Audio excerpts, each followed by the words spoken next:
दोस्तों जैसा कि आप सभी जानते हैं, आज है संडे और संडे के दिन हम लेते हैं एमएफ क्यूरीज और कोई ना कोई एक आपको शिक्षाप्रद इन्वेस्टमेंट का गुण बताते हैं। तो सबसे पहले देख लेते हैं म्यूचुअल फंड की क्यूरीज क्या क्या है, वो आपको लेने की कोशिश करते हैं। कुछ हमने जो कॉमन लगती हैं उनको छोड़ देते हैं, बाकी को लेकर के हम आपको जरूर बताते हैं। सबसे पहले है राहुल, आपका टाइम बिल्कुल वेस्ट नहीं करेंगे आज क्योंकि वीडियो ज्यादा लंबा हो जाएगा।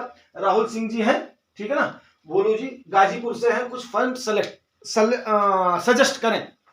देखिए राहुल सिंह जी, मैं आपको एक बात बताऊं कि फंड को सजेस्ट करना कोई बहुत बड़ी चीज नहीं है।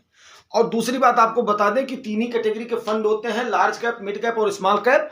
और इसमें से आप अपने रिस्क एपेटाइट के मुताबिक, आपकी रिस्क एपेटाइट कितनी है वो आप, और इसमें सबसे बड़ा डिपेंड करता है आपकी एज क्या है। इनकम कोई भी मैटर नहीं करता है, जो इनकम है उसके मुताबिक, स्लैब के मुताबिक ही आदमी इन्वेस्ट करता है अपनी अपनी इनकम के अनुसार। लेकिन एज का क्राइटेरिया बहुत ही मायने रखता है, तो उसको देखते हुए आप अगर ये डालते हैं कि मेरी फलाना एज ये है, मुझे इतने अमाउंट का इन्वेस्ट करना है, मुझे एसआईपी के रूट में जाना है या लमसम के रूट में जाना है। दूसरा गोल है आपका क्या है, मतलब किस मद के लिए आप करना चाह रहे हैं। आप गाड़ी लेना चाह रहे हैं, मकान लेना चाह रहे हैं, बच्चे की एजुकेशन के लिए, रिटायरमेंट के लिए, अगर वो आप तरीके से लिख करके भेजेंगे तो फंड को सजेस्ट करना या टाइप ऑफ फंड को सजेस्ट करना हमारे लिए काफी इजी होता है। तो उम्मीद करता हूं आप बात को समझ गए होंगे और अपनी क्वेरी को जिस प्रकार से आप जनरेट करेंगे तो नेक्स्ट सेशन में आपका ये जो कवर कर लिया जाएगा। दूसरा, आरसी सर ने क्या कहा है कि अंबर दलाल ने बहुतों को ठगा होगा। यस, इसमें कोई भी संदेह नहीं है, बहुतों को उसने ठगा होगा, क्योंकि सबसे पहला जो टारगेट आदमी का बनता है वो रिटेल इन्वेस्टर बनता है। रिटेल इन्वेस्टर ही सबसे पहला टारगेट बनता है। छोटा इन्वेस्टर क्यों? छोटे इन्वेस्टर को एक तो समझ नहीं होती, दूसरा क्या होती है, उसकी आवाज नहीं उठ पाती है। लेकिन बोलते हैं ना, पाप का घड़ा एक दिन भरता है, और जब भरता है, फूटता है, तो आदमी कहीं मुंह दिखाने के काबिल नहीं रहता है। तो ठीक है, अंबर दलाल एक छोटे से क्या, एक जैसे होता है ना, गोजर के 100 गुण होते हैं, उसमें से एक पैर है। ऐसे न जाने कितने हैं। हमें अपने आप को सिक्योर करना है। जो आपको सलाह दी जाती है उसके मुताबिक, अगर आप जुगानी टॉक्स को व्यूअर हैं, सब्सक्राइबर हैं, तो आपको इतनी सलाह दे दी जाती है कि आप काफी एजुकेटेड हो जाएंगे। और सबसे बड़ी बात क्या है कि आपको मार्केट के उतार चढ़ाव को, जिसको वोलाटिलिटी बोलते हैं, वो आपको समझ में आ जाना चाहिए और उसको एब्जॉर्ब करने का साकर के जैसे आपकी पोजीशन बन जानी चाहिए। फिर आपको इन्वेस्टमेंट की जर्नी में कोई भी जर्क नहीं लगेगा, झटका नहीं लगेगा, आप उसको एब्जॉर्ब कर लेंगे। मैं इतना ही बोलना चाहूंगा, ठीक है ना। तीसरे हैं रमेश चौधरी जी फ्रॉम बस्ती से, उन्होंने थैंक्स भेजा है। अब देखो भाई, बस्ती के हैं तो उनका नाम लेना तो बनता ही बनता है, ठीक है ना। रमेश जी, आपको बहुत बहुत धन्यवाद। दूसरा क्या है कि थैंक्स से काम नहीं चलेगा। अगर आप इन्वेस्टमेंट के वीडियोज को देख रहे हैं तो पक्का आप इन्वेस्टमेंट कर रहे होंगे या करने के बारे में सोच रहे होंगे। तो अगर आप सोच रहे हैं तो खाली सोचने से काम नहीं चलेगा, आपको स्टार्ट तो करना ही पड़ेगा। क्योंकि विकास, हमें पता है बस्ती हमारा एक बहुत ही कृषि प्रधान प्रदेश है। इंडस्ट्रियां हमारे यहाँ पर ना के बराबर हैं। बाहर से जो हमारे इनकम होकर के आती है वो हमारा सबसे बड़ा आय का सोर्स है। दूसरा, टूरिज्म हमारा कुछ सोर्स है। तो इस हिसाब से हमें जो मॉडर्न जनरेशन है उसको हमने पक्का तय करना है। और आपको एक बात बता दूं, महंगाई सबसे ज्यादा इफेक्ट करती है किसानी के पेशा के लोगों को, नौकरी पेशा के लोगों को। लेकिन सबसे पहले किसानी पेशा के लोगों को महंगाई सबसे ज्यादा इफेक्ट करती है, दूसरा नौकरी पेशा के लोगों को। बट बिजनेस में जिन्होंने एक्सेप्ट करते हैं, जिनका बिजनेस मीन्स कारपोरेट जगत को, वो कभी भी मार नहीं खाते। क्यों?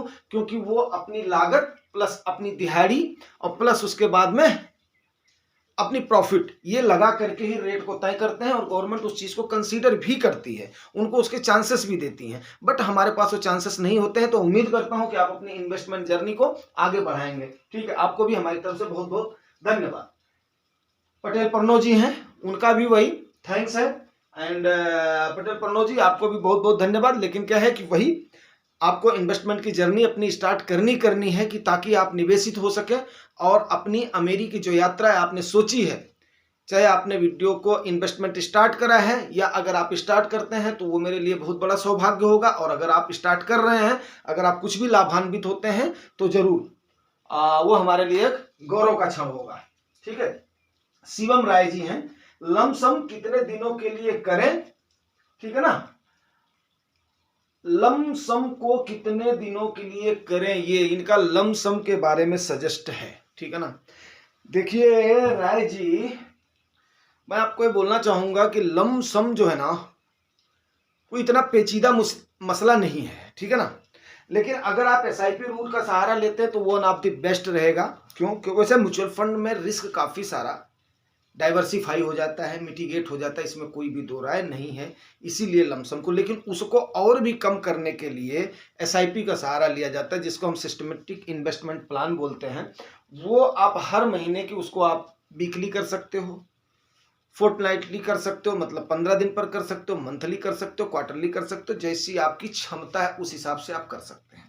उससे क्या होगा, आप अपर लेवल में भी खरीदते हैं, गिरावट में भी खरीदते हैं। जब तक समझ नहीं है तब तक आप एसआईपी करिए, कोई इसमें दो राय नहीं है। रही बात कि लमसम और एसआईपी का, मैं एक ग्लैंस लेना चाहूंगा क्योंकि वो टॉपिक नहीं है, लेकिन फिर भी अब क्यूरी होने की वजह से उसको कवर तो करना ही पड़ेगा।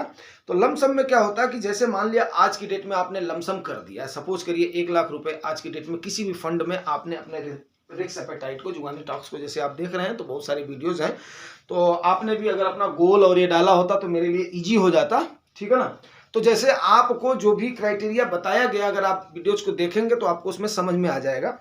तो लमसम का इन द सेंस ये है कि सपोज करो कि आपने 1 लाख रुपया आज की डेट में लमसम कर दिया है, कोई बात नहीं, कल की डेट में अगर 10% या 20% मार्केट करेक्ट होती है तो आपका सीधे होता है कि जब हमारी आंखों ने लॉस को नहीं देखा है। क्यों?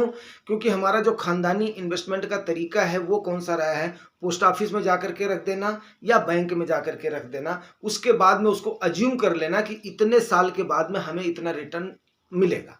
तो कहीं ना कहीं हम मानसिक रूप से तैयार नहीं होते हैं कि हमारा 5,000, 10, इवन 2,000, 1,000, 5,000, 10,000, 20,000 रुपया हमारे कार्पस में से ही डाउन हो जाए, उसके लिए हम मानसिक रूप से तैयार नहीं होते।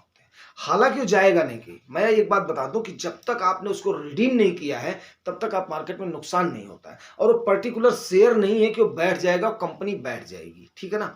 वो पर्टिकुलर आपने कम से कम 40 से 50 कंपनियों में आपके फंड मैनेजर ने आपका पैसा लगाया हुआ है, तो वो आपका पैसा डूबने के लिए कम से कम 50 कंपनियों को डूबना पड़ेगा। जैसे जैसे आप एक्सपीरियंस हो जाते हैं तो कम से कम आपने क्या करा हुआ है कि 400 से 505 फंड है, तो कम से कम ये मान करके चलिए 250, 300 नहीं तो 400 मान लीजिए। किसी किसी में फंड मैनेजर काफ़ी, जैसे स्मॉल कैप वगैरह के फंड हो गए, मिड कैप वगैरह के फंड हो गए, तो उसमें काफ़ी सारी कंपनियां होती है, 60, 70, 80 तक होती हैं।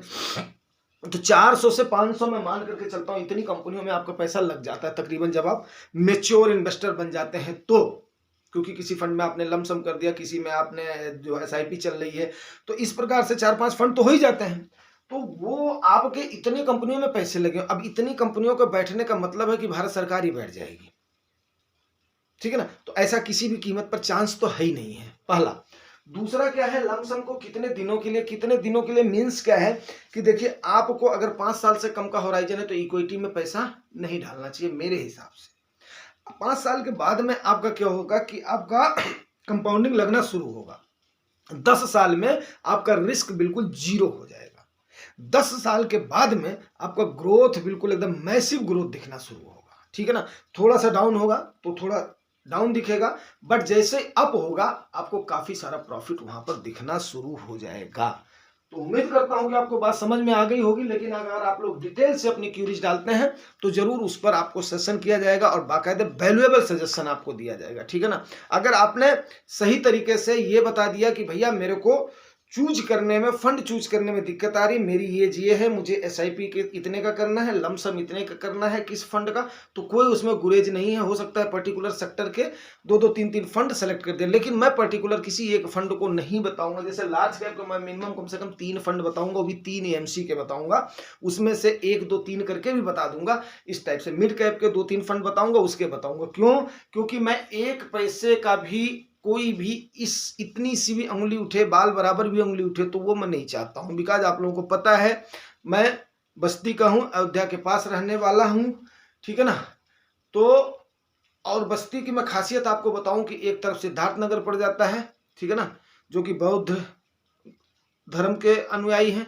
दूसरी तरफ हमारा क्या पड़ जाता है, आपका संत कबीर नगर पड़ जाता है, आप लोग जानते हो अच्छे से संत कबीर नगर। और इधर हमारे भगवान श्री राम की धरती पड़ जाती है, खुद बस्ती क्या है, पावन भूमि है, गुरु वशिष्ठ की तपोस्थली है। तो इस प्रकार से हमें बहुत सोच समझ करके कोई भी काम करना, हाँ आपका नुकसान ना हो, आप सही डायरेक्शन में चल जाए, थोड़ी सी मेहनत आप करेंगे, थोड़ा सा डायरेक्शन मैं दूंगा, आपको द बेस्ट इन्वेस्टमेंट की जर्नी स्टार्ट हो जाएगी। ठीक है, अब आज के टाइम पर म्यूचुअल फंड की क्यूरीज तो हो गई हैं, अब ले लेते हैं फाइनेंशियल फ्रीडम का आज के टाइम पर बहुत ज्यादा चर्चा में सब्जेक्ट चल रहा है, वो बताना आपको जरूरी है। देखो यार, सबसे पहले तो ये देख लेते हैं कि आखिर में फाइनेंशियल फ्रीडम होता क्या है यार। देखो, हर आदमी के लिए फाइनेंशियल फ्रीडम बहुत ही अलग अलग होता है। ये मैं आपको बता दूं कि एवरीबॉडी के लिए हर पैमाना मायने नहीं रखता है, क्योंकि हर किसी का आप हैं, मैं हूं, ये हैं, ये हैं, तो हर कोई अलग अलग है। अब सपोज करो, जैसे मान लिया हमारा खर्चा अगर मान लिया 50,000 रुपये पर मंथ में चल रहा है, वहीं पर ही कोई हमारा कोलीग होगा, उसका हो सकता है कि उसका 60-70 हजार में चल रहा हो, ठीक है ना। वहीं पर हमारा कोई एक कोलीग होगा, उसका हो सकता है 30-40 हजार में ही चल रहा हो। और हम लोग अगर सेम सपोज करो कि एक इनकम, पर्टिकुलर इनकम ले रहे हैं, तो जिसका कम खर्चा हो रहा है उसकी बचत ज्यादा हो रही है। मीन्स क्या है कि जिसका कम खर्चा हो रहा है, अगर बचत ज्यादा हो रही तो वो जल्दी फाइनेंशियली सेचुरेटेड हो जाएगा, जबकि कमाई सबकी सेम है। ठीक है ना, बात समझ गए। तो फाइनेंशियल फ्रीडम मीन्स, मेरे को कहने का मतलब, अगर मैं इसको एक लाइन में डिफाइन करना चाहूं तो एक लाइन में डिफाइन करना यह है कि सवेरे उठ करके आपको इस बात की चिंता ना हो कि यार आज मुझे रोजमर्रा के खर्चे के लिए इंतजाम करना है। बात समझ रहे मेरी? आप बिल्कुल टेंशन फ्री होकर के, जब भी आपकी श्रीमती जी, आपकी माता जी, आपकी जो भी परिवार की गृहिणी हैं, वो आपको अगर पर्चा पकड़ाती हैं कि भैया घर में इन चीजों की जरूरत है, तो आपको ये सोचने की जरूरत ना पड़े कि यार मैं कहां से इंतजाम करूंगा। आप गए झोला लिए और उसके बाद में टक से आपने पे किया, ला करके दे दिया, लो भाई मुझे अपना काम करने दो, आप दाना पानी तैयार करो, मुझे हुक्का पानी की व्यवस्था करने दो। दाना पानी, हुक्का पानी मीन्स, मेरे कहने का मतलब ये है, घर आंगन हो गया, ड्योढ़ी हो गया, ड्योढ़ी का आगे वसारा हो गया। हमारे यूपी में 3 टाइप का घर बनता है, ठीक है ना। आंगन हो गया हमारा, जिसको बोलते हैं जनवासा हम बोलते हैं, ठीक है ना। ड्योढ़ी हो गया, सबके लिए कॉमन हो जाती है। वसारा हो गया जहां पे हुक्का पानी वाले में। मर्द की यार देखो, एक चीज तो मैं आपको एक बात बताऊं कि मर्द का एक चीज तो होना ही चाहिए। मर्द में कहने का मतलब है, जेंट्स का अभिप्राय मैं लेऊंगा कि उनका ये होना चाहिए कि कमाई करना, एक्चुअली जो है जेंट्स का ये होना चाहिए, क्या बोलते हैं अपना, एक थॉट में, प्रोसेस में होना चाहिए, यस मैं कुछ भी करूंगा लेकिन यस आई विल डू। ठीक है ना, जो भी मानवता के दायरे में है, नैतिकता के दायरे में, मैं वो काम करके, चाहे मेहनत करके, मजदूरी करके, पसीना बहा करके, दिमाग चला करके मैं लाऊंगा, यस, और मेरा घर आराम से चलेगा। ठीक है ना। तो मेहनत कश यार आदमी का एक स्वभाव होना चाहिए, ये मैं बोलना चाहूंगा मेरे दोस्तों। और उसी प्रकार से जो भी हमारी माताएं, बहनें, नारी, जिनको हम मैडम वगैरह जो भी अपना वो करें, उच्चारित करें, उनका भी ये स्वभाव होना चाहिए कि घर को, कुटुंब को वो कैसे अपने चलाएं। ठीक है ना। अच्छा, दूसरा क्या है, हाउ मच, कितना है आपको होना चाहिए यार। कितना मीन्स कितना, पैसे का कोई लिमिट है क्या? आई डोंट थिंक कि पैसे का कोई लिमिट है, लेकिन ऐसा माना जाता है आज के टाइम पर आपके पास अगर 1 CR है, ठीक है ना, 1 CR है आज के टाइम पर, तो आप फाइनेंशियली फ्री हैं। क्यों? क्योंकि इसमें से आप कम से कम मान करके चलिए 3% से 6% गवर्नमेंट महंगाई करके रखती है, कितनी महंगाई हमें मिलेगी। और आपने इसको सही तरीके से एलोकेट किया है ना, तो 5 से 6 लाख रुपए आप आराम से निकाल देंगे। और 40-50 हजार में आज के टाइम पर बढ़िया सिटी हो, गाँव हो, लेविश जिंदगी का खर्चा चल रहा है, अगर वो मंथली आदमी खर्च कर रहा है तो। ठीक है ना। तो इस प्रकार से अगर इतना है, अब इतने के लिए करके आपको चौंक नहीं जाना है। ठीक है ना। 10,000 में भी परिवार चलता है, 15,000 में परिवार चलता है, 20 में भी चलता है, 25 में चलता है, 50 में चलता है। हर घर से, हर संबंध से हमारा नाता है, हर जगह हमारा उठना बैठना है। और किसी किसी का लाख में भी चलता है भाई, उनका भी। ठीक है ना। तो अब उस प्रकार से आदमी, भारत जो है ना, उस प्रकार से अपना जीवन यापन आदमी कर लेता है जिस प्रकार से उसकी इनकम होती है। 10 मैं क्यों बोल रहा हूँ, क्योंकि गवर्नमेंट का भी आंकड़ा है 300 के आसपास मनरेगा में आदमी को दे ही देती है, तो गवर्नमेंट दे देती है। तो इस प्रकार से मैं उसको 10 आम क्राइटेरिया लेकर के चल रहा हूँ कि मिनिमम आज के टाइम पर 10 तो मिलना ही चाहिए मंथली के हिसाब से। ठीक है ना, 10 नहीं, जो कि 17 के 18,000 के आसपास मेरे ख्याल से लोअर लेवल की पेमेंट रखी हुई है गवर्नमेंट ने, ठीक है ना। तो कम से कम उतना मान करके चलिए कि आदमी को उतना तो आय होनी ही चाहिए, ठीक है ना। दूसरी चीज आपको एक बात बताऊं कि जब तक आप फाइनेंशियल से देखो, जब एक बार आप स्टार्ट कर दोगे ना, सबसे बड़ी बात क्या होती है, अगर हम किसी काम को स्टार्ट नहीं करते हैं तो फिर हमें लगता है यार ये वो काम हमें पहाड़ लगता है। उसी प्रकार से मैं आपको बता रहा हूँ, फाइनेंशियल फ्रीडम हो, इन्वेस्टमेंट हो, फलान हो, ढमाक हो, ये सब किताबी भाषा नहीं है। आप एक बार उसको स्टार्ट तो करो, बात समझ लो। स्टार्ट करोगे, रास्ता अपने आप ही, जब आप स्टार्ट कर दोगे और उस पर कंटिन्यूटी बना करके रखोगे तो आपका रास्ता ऑटोमेटिकली ही तय हो जाएगा। उसके लिए सिर्फ और सिर्फ एक चीज मैं आपको बताना चाहूंगा दोस्तों, शो ऑफ की थोड़ी सी जिंदगी छोड़नी पड़ेगी, जो कि हमारी यूपी की सबसे बड़ी कमजोरी है, शो ऑफ की, दिखावा ज्यादा करने की। वहां से लेकर के हकीकत और यथार्थ में हमें चलना पड़ेगा। और दूसरा मंत्र जो मैं देना चाहूंगा यार, थोड़ा सा आपको ना बिलो द स्टैंडर्ड तब तक आपको रहना पड़ेगा जब तक आपका थोड़ा सा गोल नहीं कंप्लीट हो जाता है। उतना गोल नहीं कंप्लीट, उतना गोल कंप्लीट होना चाहिए कि आपका जो खर्चा है मंथली ना, वो आपके इस वाले इससे उतनी इनकम कम से कम आपकी इससे जनरेट होनी चाहिए, आपके इन्वेस्टमेंट से कम वो खर्चा है आपको मंथली टेंशन की, मंथली खर्चे, कल हम काम करें ना करें लेकिन हमारा खर्चा नहीं रुकना चाहिए। उसको ही मैं फाइनेंशियल फ्रीडम बोलता हूँ। क्यों? क्योंकि यार अब देखो, कोई बोलेगा यार मेरे को ताज होटल लेना है, मेरे को ये लेना है, तो यार उस टाइप की बात करना फिर मेरा उचित नहीं है, और वो जुगानी टॉक्स उस टाइप का मंच नहीं है मेरे भाई, ठीक है ना। जुगानी टॉक्स हकीकत और यथार्थ का मंच है। जो भी हमारे सब्सक्राइबर और व्यूअर्स हैं वो हकीकत में, यथार्थ में आई थिंक कि वो चलने वाले हैं। इसीलिए मैंने कोई भी आडंबर नहीं किया। मेरे कई सारे माननीय सब्सक्राइबर्स ने, मेरे कई सारे माननीय व्यूअर्स ने मुझे सजेस्ट किया कि सर बोर्ड वगैरह थोड़ा सा चेंज करो, लेकिन मैंने एक्चुअली जो है ना, मेरे मन ने गवारा नहीं किया, क्योंकि मैंने बोला नहीं यार, हमारी जो एक टाइप की जो हमारी बोलते हैं ना सोच और बौद्धिक स्तर जब तक नहीं मिलेगा, ठीक है ना, तो वो मेरे कहने का मतलब है कि आपको थोड़ा सा बिलो द स्टैंडर्ड तो आपको चलना ही पड़ेगा। हाँ, कई सारी चीजें हैं, ठीक है। अच्छा, दूसरा क्या है, आपको इन्वेस्टमेंट की जर्नी आपको स्टार्ट करनी पड़ेगी। आपको तुरंत, आपको देर नहीं करनी है। बेशक आप एक SIP स्टार्ट कर दो, बेशक आप 10,000 का ये लमसम स्टार्ट कर दो, आप उसको स्टार्ट तो आपको करना पड़ेगा दोस्त। खाली वीडियो देखने से आप फाइनेंशियल फ्रीडम की तरफ नहीं बढ़ पाएंगे, खाली बातें सुनने से आपको काम नहीं चलेगा, आपको उसको क्रियान्वयन में लाना ही पड़ेगा, ठीक है ना। आपको अपनी कार्यशैली बनानी ही पड़ेगी, ये बात आप मान लें आप। और धीरे धीरे जुगानी टॉक्स आपको इस लायक तो कर ही देगा कि आप 10 सालों में बिल्कुल आप फाइनेंशियल फ्रीडम, क्या फ्रीडम तो पा ही लेंगे, इसमें कोई भी संदेह नहीं है। लेकिन ओनली 1 डिकेड मेरे को दे दो दोस्तों, इसमें कोई भी संदेह नहीं। आप मेरे लिए नहीं, अपने परिवार के लिए और अपने लिए। उम्मीद करता हूं यार आपको जानकारी अच्छी लगी होगी। अगर अच्छी लगी है तो रिवार्ड तो बनता है, और रिवार्ड आपके हाथ में है, क्योंकि व्यूअर और सब्सक्राइबर तो आप हैं। Thank you.